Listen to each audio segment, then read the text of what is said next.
Alamin natin na detalye mula kay RH15 Giselle Ricafort. Giselle, good morning. Yuel, good morning. 10 piso agad ang iminahal ng kada kilo ng karne ng baboy dito sa Bangkal Market sa Makati City sa nakalipas na magdamag lamang. Mabibili ngayong bisperas ng Pasko ang liempo sa 390 pesos kada kilo mula sa 380 pesos kahapon.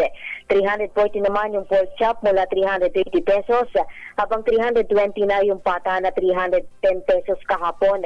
Nagmahal din sa 390 pesos ang kada kilo ng limon ng baboy habang 310 naman yung buto-buto mula sa 300.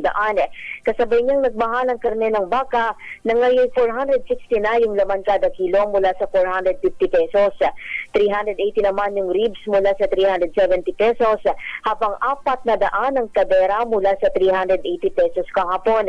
Hindi rin nagpahuli sa pagsipa ng presyo ang manok na 210 pesos na ang kada kilo ng whole chicken mula sa 210 pesos o 220 pesos din yung hita habang 230 pesos naman yung parehong pakpak at atay balunan habang ang petso ay mabibili ngayon sa 210 pesos kada kilo.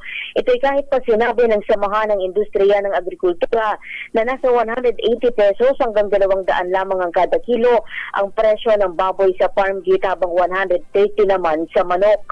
Ito si Giselle Ricafort para sa DZRH sa Pilipinas, una sa Pilipino. Maraming salamat RH15 Giselle Ricafort.